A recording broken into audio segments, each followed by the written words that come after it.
Detective story লাইব্রেরিতে কিছু ভয়, কিছু রহস্য, কিছু হাসি, কিছু প্রেম, এইখানে সবই পাবেন। ডিটেকটিভ স্টোরি লাইব্রেরিতে আজ আপনার জন্য আংটির পাথর গল্পটি আমরা নিয়েছি সাদিকুর রহমান সোহাগ সম্পাদিত গোয়েন্দা গল্প সমগ্র বইটি থেকে। তাহলে শুরু করা যাক। খুন, তদন্ত ও গ্রেপ্তার থেকেই শুরু। বিখ্যাত ধনী কয়েক দিনের জন্য শিমুলতলায় গিয়েছিলেন হাওয়া বদলাতে। বড়দিনে সেখানে দিব্যি আড্ডা জমে উঠেছিল প্রতিবেশীদের নিয়ে। ধনী গৃহে আড্ডা জমানোর সুবিধা আছে। চা, বিস্কুট তো আছেই, তার সঙ্গে উপরিও আছে ফুলকপির ফুলুরি, ক্রিসমাস কেক, পাঁপড় ভাজা, আর নিয়মিত খবরের কাগজও পড়তে পাওয়া যায়। মুকুন্দবাবুর আড্ডায় আরেকটি আকর্ষণ ছিল ব্যাডমিন্টন খেলা, এবং খেলার শেষে সন্ধ্যার পর মুকুন্দবাবুর কন্যার কীর্তন গান। যে একবার মুকুন্দবাবুর আড্ডায় এসে পড়ত, সে আসত রোজই। বাইরে এতগুলো আকর্ষণ একসঙ্গে এড়িয়ে যাওয়া সহজ নয়। ১লা জানুয়ারি এই মজলিস ক্রমে জমে উঠেছিল ভালোই। মুকুন্দবাবু সবাইকে নববর্ষের নিমন্ত্রণ জানিয়েছিলেন। ৩টে থেকে ব্যাডমিন্টন খেলা, ৬টার সময় গানের আসর আর ৮টার সময় ভোজন। গানের আসরের শেষে মুকুন্দবাবু একবার ঘর থেকে উঠে গিয়েছিলেন। কিছুক্ষণ আর তার দেখা নেই। শেষে রঞ্জন, তারপর সুনন্দা গেল তাকে ডাকতে। দোতলায় মুকুন্দবাবুর ঘর ভিতরে থেকে বন্ধ। সুনন্দা ডেকে ডেকে সাড়া পেল না। চাকরকে ডেকে বলল, হরি, দেখ তো কি ব্যাপার। দরজায় ঠেলা দিয়ে কোনো সাড়া না পেয়ে হরি দরজায় ধাক্কা দিয়ে খিল ভাঙল। দেখা গেল মুকুন্দবাবু রক্তাক্ত দেহে মেঝের উপর পড়ে আছেন। তার গলার অর্ধেকটা কাটা, ছোরাখানা পড়ে আছে পাশেই। সবাই ত্রস্ত হয়ে উঠল। সুনন্দা জ্ঞান হারালো। হরি পুলিশ ডেকে আনলো। পুলিশ সব দেখে শুনে তদন্ত করে রঞ্জন রায়কে গ্রেপ্তার করল। রঞ্জন পাশ করে সবে একটি কলেজে অধ্যাপক হবার জন্য তদবির শুরু করেছে। বড়দিনে বন্ধুর বাড়িতে এসেছিল বেড়াতে। পুলিশ তাকে ধরে চালান করল। পুলিশ মামলা সাজিয়ে ফেলল। বিচার শুরু হয়ে গেল। রঞ্জনের বন্ধু জীবন সবে ওকালতি শুরু করেছিল। উকিল সভায় শখের গোয়েন্দা বলে সুধীরবাবু প্রসিদ্ধ লাভ করেছেন। জীবন তাকে এসে ধরল, আপনি আমার বন্ধুর হয়ে লড়ুন। আমি জানি সে নির্দোষ। সুধীরবাবু এই ধরনের মামলাই চান, রাজি হয়ে গেলেন। এইখান থেকেই শুরু হলো গল্প। সরকারি পক্ষের উকিল জগদীশবাবু মামলার ভূমিকা আদালতে আদালতে উপস্থাপিত করলেন। তিনি বললেন, কলকাতার ব্যবসায়ী মুকুন্দ চৌধুরী কয়েক দিনের জন্য শিমুলতলায় হাওয়া বদলাতে যান। সেখানে ইংরেজি নববর্ষের ১লা জানুয়ারি তারিখের সন্ধ্যার পর তিনি খুন হন। সেদিন তার বাড়িতে নববর্ষের এক প্রীতি ভোজের আয়োজন করা হয়েছিল। কয়েকজন স্থানীয় প্রতিবেশী তখন সেখানে উপস্থিত ছিলেন। বিকালে ব্যাডমিন্টন খেলার ব্যবস্থা হয়েছিল। তারপর কীর্তনের আসর জমে। গানের শেষে তিনি একবার উঠে যান। তারপর তার ফিরে আসতে বিলম্ব দেখে তাকে ডাকতে গিয়ে দেখা যায় তার শয়নকক্ষে তিনি রক্তাক্ত হয়ে পড়ে আছেন। একখানি ছুরিকা দিয়ে তার কণ্ঠনালী ছিন্ন করা হয়েছে। পুলিশ ঘটনাস্থলে গিয়ে যথাবিহিত তদন্ত করে। উপস্থিত সকলের কাছ থেকে তথ্য সংগ্রহ করে পুলিশ যথেষ্ট প্রমাণ পেয়েছে যে এই হত্যাকাণ্ড রঞ্জন রায়ের কাজ। রঞ্জন রায় কোনো রকম ব্যক্তিগত স্বার্থসিদ্ধির জন্যই এই খুন করেছে। ম্যাজিস্ট্রেট জিজ্ঞাসা করলেন, ব্যক্তিগত স্বার্থ কি, সে সম্পর্কে আপনারা কিছু জানেন? জগদীশবাবু বললেন, মুকুন্দবাবুর পাকিস্তানের যেসব সম্পত্তি আছে তার মধ্যে একটা হোসিয়ারি মিল অন্যতম। পাকিস্তান সরকার ওই সব সম্পত্তি বাজেয়াপ্ত করেছেন। তবে সেই সব সম্পত্তি একটা মূল্য দেবার কথা চলছে, এবং হোসিয়ারি মিলটার জন্য শীঘ্রই তার ২ লাখ টাকা পাবার কথা ছিল। সেই সব মালিকানার কাগজপত্র তিনি সঙ্গেই রেখেছিলেন। সকালে তিনি সেইগুলো দেখাশোনা করেন। তার ঘর থেকে সেইগুলো খোয়া গেছে। পুলিশ সন্দেহ করছে ওই টাকাটা আত্মসাৎ করাই এই হত্যার মূল কারণ। তবে সে সম্পর্কে যথেষ্ট প্রমাণ না থাকায় পুলিশ সে দিকটা ছেড়ে দিয়ে এখন শুধু হত্যার ব্যাপারটাই আদালতে উপস্থিত করতে চায়। পুলিশ মনে করে আসামির উপযুক্ত শাস্তি বিধান হলে সেই দলিলপত্র যে উদ্দেশ্যে অপহৃত হয়েছে তা ব্যর্থ হবে। সরকারি উকিল তার বক্তব্য শেষ করলে ম্যাজিস্ট্রেট আসামি পক্ষের উকিলকে আহ্বান করলেন, আপনার কিছু বলার আছে? সুধীরবাবু বললেন, আমি এখন শুধু একটি কথাই বলছি যে একজন নিরপরাধ উচ্চশিক্ষিত যুবককে পুলিশ শুধু সন্দেহের বশে অযথা হয়রানি করছে। আমার মক্কেল রঞ্জন রায় নির্দোষ। সাক্ষ্য প্রমাণাদির সাহায্যে আমি সে কথা প্রমাণ করার চেষ্টা করব। সুনন্দা বলল, বাবার শরীর খারাপ ছিল, তাই দিন 15র জন্য শিমুলতলার বাড়িতে আমরা থাকার জন্য গিয়েছিলাম। বাবা মেলামেশা করাটা খুব বেশি পছন্দ করতেন। সেই জন্য পাড়াপড়শিদের সঙ্গে আলাপ হলেই বাড়িতে আসার নিমন্ত্রণ করতেন। সেদিনও বাড়িতে যারা এসেছিলেন সকলেই প্রতিবেশী। নববর্ষ বলে একটা খেলাধুলা ও গানের আসর বসানোর আয়োজন হয়েছিল। গানের শেষে বাবা একবার উঠে যান, তার আসতে দেরি হচ্ছে দেখে রঞ্জনবাবু তাকে ডাকতে যান, ফিরে এসে বলেন, বাবার ঘর ভিতরে থেকে বন্ধ, ডেকে কোনো সাড়া পাওয়া যাচ্ছে না। আমি তখন তাড়াতাড়ি রঞ্জনবাবুর সঙ্গে উপরে উঠে যাই। দরজা ভিতরে থেকে বন্ধ ছিল। দরজা ভেঙে ঘরে ঢোকা হয়। আলো জেলে দেখি সুনন্দার কণ্ঠ রুদ্ধ হয়ে এলো, সে কেঁদে ফেলল। জগদীশবাবু প্রশ্ন করলেন, তখনই কি আপনারা পুলিশে খবর দেন? রঞ্জনবাবু তখনই আমাদের মালি হরিকে থানায় পাঠান। পুলিশ কতক্ষণ পরে আসে, ততক্ষণ সেই ঘরে কে ছিল, সেসব কথা স্পষ্ট করে আমি ঠিক বলতে পারবো না। হরি ও রঞ্জনবাবু আমাকে পাশের ঘরে নিয়ে গিয়ে বসিয়ে দেন। এ ঘরে কি হচ্ছে তা আমি তখন দেখিনি। আপনার কাকে সন্দেহ হয়? আমি তো কাউকেই ভালো চিনি না। শিমুলতলাতেই ওদের সবাইকার সঙ্গে আমাদের পরিচয় হয়। 10 দিনের বেশি কেউই আমাদের পরিচিত নন। সকলেই তো ভদ্রলোক বলে জানি। এদের মধ্যে আপনার বাবার সঙ্গে সবচেয়ে বেশি অন্তরঙ্গতা কারো ছিল? বাবা রঞ্জনবাবুকেই বেশি পছন্দ করতেন। এর কোনো বিশেষ কারণ ছিল কি? কারণ ছিল, রঞ্জনবাবু থাকেন ঠিক পাশেই একখানা বাড়ি পড়ে। তাই বাবা দুপুরে ওকে ডেকে পাঠাতেন ক্রওয়ার্ড পাল এ শব্দ বসানোর ব্যাপার নিয়ে। পালা সমাধান করাতে ছিল বাবার বড় ঝোঁক। আর রঞ্জনবাবু ইংরাজির বাবা ওর ইংরাজি শব্দ চয়নের প্রশংসা করতেন। হত্যাকাণ্ডের দিনও দুপুরে রঞ্জনবাবু এসেছিলেন। হ্যাঁ, সেদিন বিকালে রঞ্জনবাবু আর বাড়ি গিয়ে জামাকাপড় বদলাবার অবকাশ পাননি। বাবা কিসের যেন একটা খরা তাকে দেখতে দিয়েছিলেন। সেইটা রঞ্জনবাবু সারা বিকাল ধরে পড়েন। শেষে পড়ে যখন তিনি ফেরত দেন, তখন বাবা সেইটে রাখতেই ঘরে গিয়েছিলেন এবং তখনই খুন হন। ঘর থেকে যখন তার ফিরতে দেরি হলো, তখন রঞ্জন বাবুই তাকে ডেকে আনতে গিয়েছিলেন এবং তিনি এসে বলেন যে, ঘর ভিতরে থেকে বন্ধ। হ্যাঁ, আপনাদের সেই ঘরের দরজায় কি এমন ব্যবস্থা আছে যে কোনো লোক বাইরে বেরিয়ে এসে দরজা টেনে বন্ধ করে দিলে ভিতরে থেকে দরজা বন্ধ হয়ে যেতে পারে? না, সে ব্যবস্থা নেই। তবে একবার সে রকম হয়েছিল, কেমন করে যেন ছিটকিনি পড়ে গিয়েছিল। আপনারা সেই দোষ সারিয়েছিলেন? না, কিছুই করা হয়নি। সে দোষ তো আর একবার ঘটতে পারে। তাহলে যদি কেউ সেইভাবে বেরিয়ে এসে দরজা টেনে দেয় তো দরজা ভিতরে থেকে বন্ধ হতে পারে এবং আপনার বাবার ঘরে শেষবার রঞ্জন বাবুই গিয়েছিলেন? হ্যাঁ। আর আপনার কাছে কিছু জিজ্ঞাস্য নেই? সুনন্দা সাক্ষীর কাঠগড়া থেকে নেমে গেল। এবার দ্বিতীয় সাক্ষী প্রভাস কুমার মিত্র। প্রভাস র ছাত্র। এখানে কাকার বাড়ি খালি পড়ে আছে, এক সহপাঠীকে নিয়ে বড়দিনের ছুটি কাটাতে এসেছে। মুকুন্দবাবুর সঙ্গে প্রথম দিনেই আলাপ হয়। ব্যাডমিন্টন খেলার আসর দেখে সে প্রতিদিন বিকালে মুকুন্দবাবুর বাড়িতে আসে। ব্যাডমিন্টন খেলার দিকে তার ঝোঁক আছে। ঘটনার দিনেও সে মুকুন্দবাবুর বাড়িতে বসেছিল।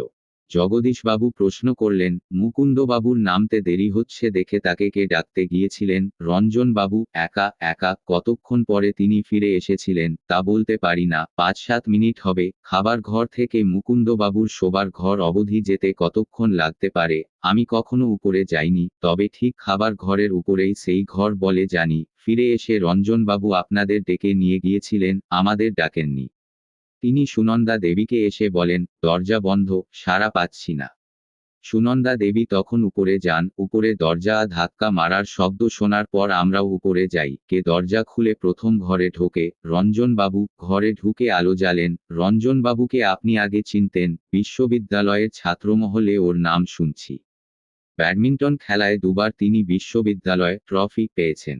টুর্নামেন্ট ওকে দেখেছি, কিন্তু মৌখিক পরিচয় হয়নি। মুকুন্দবাবুর বাড়ি ছাড়া আর কোথাও ওকে আপনি দেখেছেন? হ্যাঁ, 2-3 দিন আগে একদিন রাত্রে ওকে দেখছিলাম মুকুন্দবাবুর পাশের বাড়ি থেকে বেরুতে। তবে কোনো কথাবার্তা হয়নি। সে বাড়িতে কে থাকে? বাড়িটা খালি রয়েছে, শুনেছি ভাড়া দেওয়া হবে। সে বাড়িটা কি মুকুন্দবাবুর বাড়ির সঙ্গে লাগাও? পাশাপাশি? সেই খালি বাড়িতে রঞ্জনবাবু কেন গিয়েছিলেন? পরে কিছু বলেছিলেন? না, আমি সে কথা জিজ্ঞাসা করিনি। খেলা নিয়েই আমাদের কথা হতো। রঞ্জনবাবুকে আপনার কেমন মানুষ মনে হয়? ভালো লোক, স্পোর্টসম্যান, কোনো নেশা নেই, এ পাস, আদর্শ ছেলে। দ্বিতীয় সাক্ষীর সাক্ষ্য শেষ হলো। এবার তৃতীয় সাক্ষী সুধীন্দ্রনাথ, প্রভাসের সহপাঠী। সুধীন নতুন কোনো কথাই বলতে পারল না। দু বন্ধু সব সময় একত্রে ঘোরাফেরা করে, কাজেই প্রথম বন্ধুর যা অভিজ্ঞতা, দ্বিতীয় এরও তাই। তারপর চতুর্থ সাক্ষী অধ্যাপক খগেন ঘোষ। অধ্যাপক বললেন যে পূর্ববঙ্গে তিনি এক কলেজের অধ্যাপক ছিলেন। বাংলা গগ হবার সময় হিন্দুস্থান চলে আসেন। দমদমায় তার বাড়ি আছে, সেইখানেই তিনি থাকেন। মুকুন্দবাবুর সঙ্গে তার ছাত্রজীবনের পরিচয়। স্কুল ও কলেজে একসঙ্গে পড়েছেন। কিছুদিন যাবৎ পেটের গোলযোগে তিনি ভুগছেন। সেই সূত্রে তিনি শিমুলতলায় যান হাওয়া বদলাতে। এখানে মুকুন্দর সঙ্গে দেখা। দীর্ঘকাল পরে সহপাঠীকে পেয়ে দিনগুলি মধুর হয়ে উঠেছিল, কিন্তু কপালে তা সইল না। জগদীশবাবু প্রশ্ন করলেন, মুকুন্দবাবুর সঙ্গে আপনার অন্তরঙ্গতা বাল্যকাল থেকে, তাহলে মুকুন্দবাবুর অনেক ব্যক্তিগত কথা আপনি জানেন। খগেনবাবু বললেন, ব্যক্তিগত গোপন কথা তো কিছু ছিল না, সাধারণ মানুষের সহজ জীবন। মুকুন্দের সঙ্গে আমার অনেক ক্ষেত্রেই মিল ছিল। সেও বিপত্নিক, একটি মাত্র কন্যা, সুনন্দা। আমার স্ত্রীও একমাত্র কন্যা রেখে মারা গেছেন। তবে মুকুন্দের আর্থিক অবস্থা আমার চেয়ে অনেক ভালো ছিল। রংপুরে তার মস্ত গেঞ্জি মোজার কারখানা ছিল, যা থেকে বছরে অন্তত 30,000 টাকা পেত। পাকিস্তান হবার পর সেই টাকা হাতছাড়া হয়ে যেতেই সে একটু কাহিল হয়ে যায়। তবে কয়লা খনির কিছু শেয়ার কেনা ছিল বলে সে বিশেষ ধাক্কা খায়নি। আর মানুষ তো মাত্র দুটি, বাপ আর বেটি। মুকুন্দবাবুর কোনো শত্রু ছিল বলে আপনি জানেন না। সরল সোজা মানুষ, শত্রু থাকবে কেন? মুকুন্দবাবু এইভাবে খুন হবার কি কারণ থাকতে পারে, আমি সেইটাই কদিন ধরে ভেবেছি। কদিন আগে সে বলেছিল পাকিস্তানের সঙ্গে ভারতের চুক্তি হবার পরে হোসিয়ারি মিলের দামটা সে পাবে, 2 লাখ টাকা ধার্য হয়েছে। সেই সব দলিল নিয়ে সে শিমুলতলায় বসে ফাইল ঠিক করছিল। সে ফাইলটার আপনারা কোনো খোঁজ পেয়েছেন? তার মধ্যে এই হত্যা রহস্যের কোনো ইঙ্গিতও পাওয়া যেতে পারে মনে হয়। মুকুন্দবাবুর বাড়িতে যারা যাওয়া আসা করতেন তাদের কাউকে আপনার সন্দেহ হয় না? সবাই তো সজ্জন, সুশিক্ষিত। এদের কেউ যে খুন করতে পারেন তা তো ভাবা যায় না। রঞ্জনবাবু সম্পর্কে আপনার কি ধারণা? ভালো ছেলে, বিলাতে গিয়ে ডক্টরেট হতে চায়। হত্যাকাণ্ডের দুদিন আগে রাত 9টা নাগাদ মুকুন্দবাবুর পাশের বাড়ির বাগান থেকে বেরিয়ে আসতে যাকে আপনি দেখেছিলেন, সে কে? অন্ধকারে তার মুখ দেখতে পাইনি, তবে চালচলন দেখে মনে হয়েছিল সে রঞ্জনবাবু। একা তিনি বাগান থেকে বেরিয়ে গিয়েছিলেন, তাই তো দেখেছিলাম। সে বাড়ি তো ভাড়া দেবার জন্য খালি পড়ে আছে। হ্যাঁ, পরে আপনি রঞ্জনবাবুকে জিজ্ঞাসা করেছিলেন কিছু? করেছিলাম। সে বলেছিল, একটা ফুল তুলতে বাগানে ঢুকেছিলাম। সে কথা আপনি বিশ্বাস করেছিলেন? ফুলের বাগানে ফুল তুলতে যাওয়ার অবিশ্বাস করার কি আছে? মুকুন্দবাবুর বাগানে ফুলগাছ নেই? আছে। নিজের জনের ঘরে ফুল থাকতে অন্য বাগানে লোক ফুল তুলতে যাবে কেন? ওটা নিছক খেয়ালের ব্যাপার বলে আমার মনে হয়। এখানেই খগেনবাবুর সাক্ষ্য শেষ হলো। এবার পঞ্চম সাক্ষী খগেনবাবুর কন্যা শিপ্রা ঘোষ। শিপ্রা কলেজে পড়ে পিতার সঙ্গে শিমুলতলায় গিয়েছিল। রাত্রে রঞ্জনকে বাগান থেকে বেরিয়ে আসতে সে দেখেছে, তবে মুখ দেখেনি। খগেনবাবুর মতোই তার অভিজ্ঞতা। ষষ্ঠ সাক্ষী অতুল দত্ত, কয়লা খনির ম্যানেজার। মুকুন্দবাবু তাকে নিমন্ত্রণ করেছিলেন শিমুলতলায়। ডিটেকটিভ স্টোরি লাইব্রেরিতে আজ আপনার জন্য আংটির পাথর। তাই এখনো যারা সাবস্ক্রাইবও করেননি তারা ঠকবেন। সাবস্ক্রাইবও করে পাশে থাকা বেল আইকনটি অল করে নেবেন যাতে নতুন গল্প আসলেই সবার আগে নোটিফিকেশন চলে যায়। তাহলে বাকিটা শোনা যাক।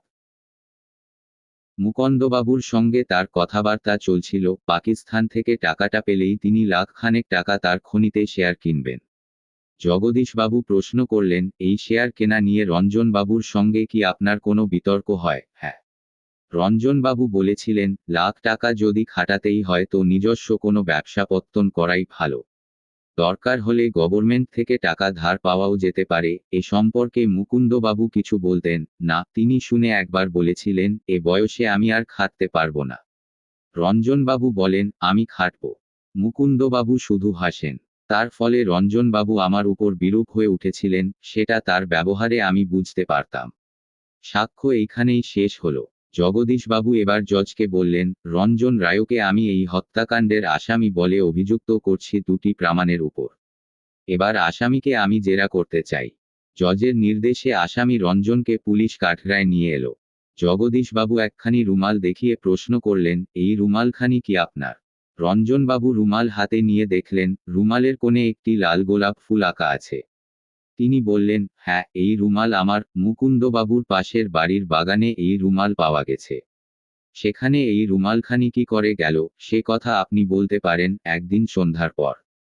মুকুন্দবাবুর দোতলার ঘরে বসে আমি একখানি দলিলের লেখা দেখছিলাম, এমন সময় বাইরের বারান্দায় একটা শব্দ হয়।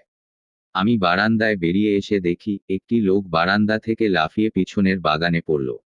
আমিও সঙ্গে সঙ্গে তাকে তাড়া করি, কিন্তু সে পালিয়ে যায়। তখনই বোধ হয় রুমালখানি পড়ে গিয়ে থাকবে, পরে আপনি রুমালের খোঁজ করেননি? খুঁজেছিলাম কিন্তু পাইনি। এই রুমালের এক কোণে কয়েক ফোঁটা রক্তের দাগ আছে। এ রক্ত রুমালে কোত্থেকে এলো জানেন না?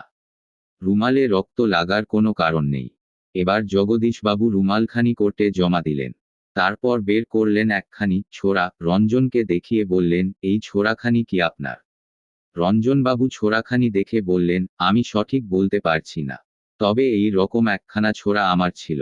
শিমুলতলায় মুরগি জবাই করার জন্য আমি এই রকম একখানি ছোরা কিনেছিলাম। এই ছোরাখানা মুকুন্দবাবুর মৃতদেহের পাশে পাওয়া গেছে। এ সম্পর্কে আমি কিছুই বলতে পারবো না। জগদীশবাবু ছোরাখানা আদালতে জমা দিলেন। তারপর বললেন, হুজুর, এই ছোরা দিয়ে মুকুন্দবাবুর গলা কাটা হয়েছিল। ছোরাখানি কদিন আগে আসামি শিমুলতলায় কিনেছিল।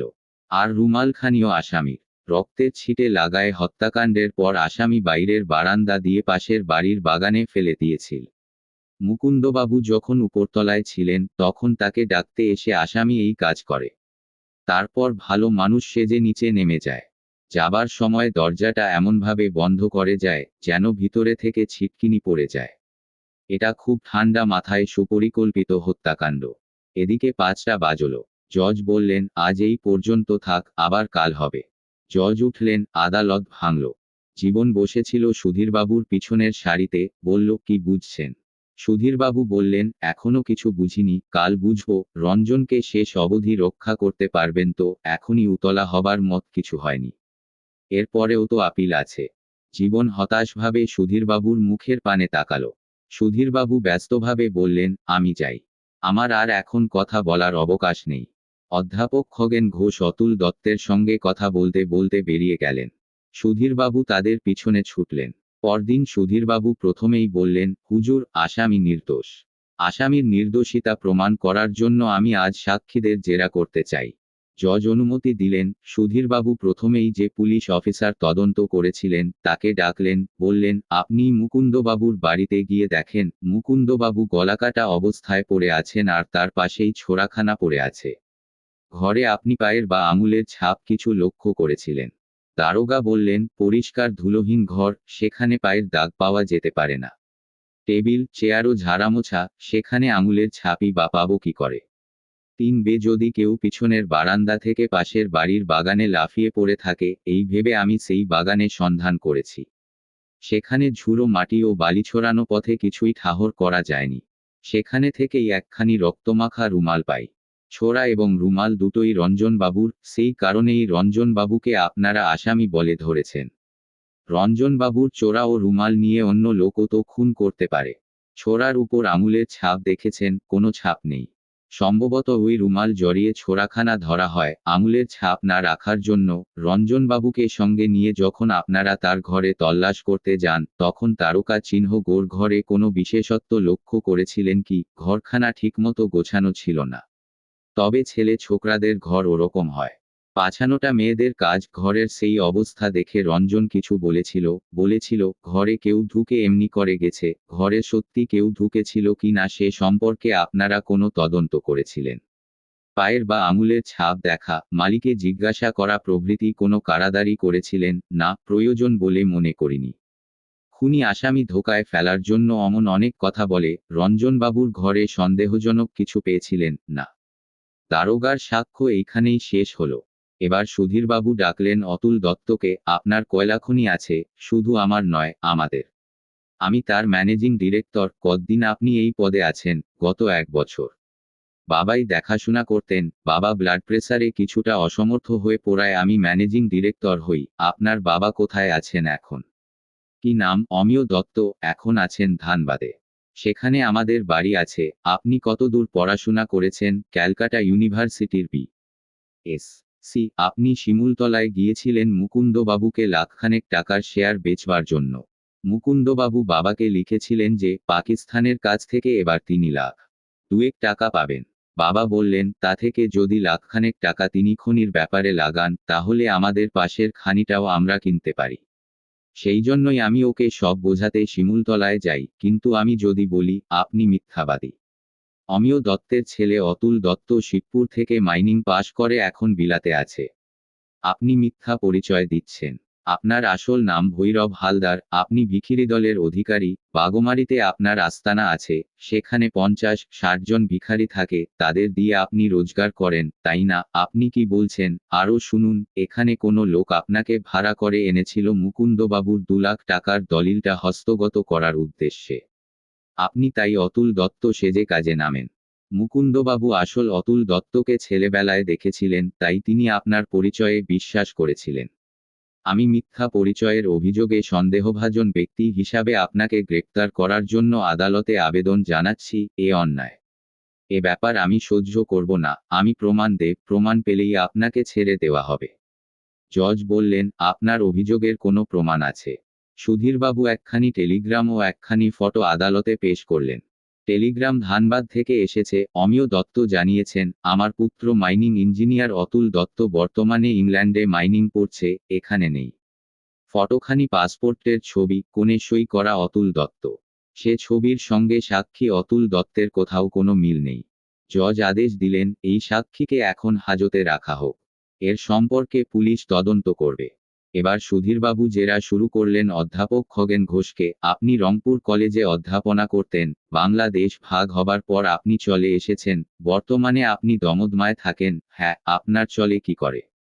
আপনার জীবিকা কি?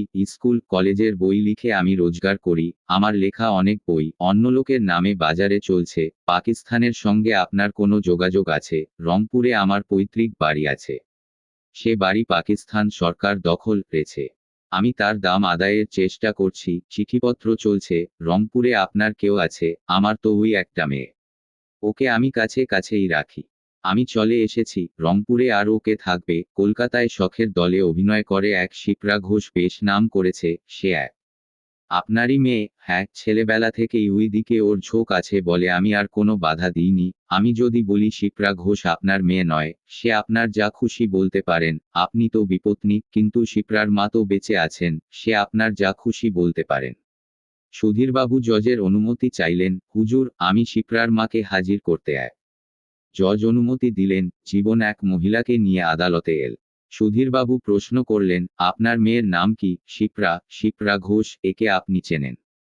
সুধীরবাবু খগেনবাবুকে দেখিয়ে দিলেন। হ্যাঁ, উনি তো গভর্নমেন্টের লোক। আমার মেয়েকে চাকরি করে দিয়েছেন। কি চাকরি? সরকারি লোকেরা গায়ে গায়ে গিয়ে নাচ গান যাত্রা দেখায়, শিপ্রাকে উনি সেই দলে ভর্তি করে দিয়েছেন। কতদিন উনি শিপ্রাকে এই চাকরি করে দিয়েছেন? মাস 6 হয়েছে। এর মধ্যে শিপ্রা একবারও কি বাইরে গেছে? হ্যাঁ, এই তো কিছুকাল আগে 15 দিন চিত্তরঞ্জন থেকে ঘুরে এলো। ওখানে বড়দিনের সময় খুব বড় আসর হয়েছিল। বড়দিনের সময় আপনার মেয়ে চিত্তরঞ্জনে ছিল। হ্যাঁ, উনি সঙ্গে করে নিয়ে গিয়েছিলেন। সুধীরবাবু জজকে বললেন, হুজুর, খগেন ঘোষকে মিথ্যা সাক্ষী দেবার জন্য আমি অভিযুক্ত করছি।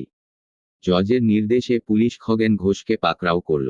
সুধীরবাবু বললেন, হুজুর, আমি খগেন ঘোষ ও অতুল দত্তের বাড়ি তল্লাশ করাতে চাই। সেই রিপোর্ট না পাওয়া অবধি মামলা মুলতুবি রাখার আবেদন জানাচ্ছি। জজ বললেন, আজই খানাতল্লাশ করে পুলিশ কাল রিপোর্ট দেবে, মামলা মুলতবি রাখা নিষ্প্রয়োজন।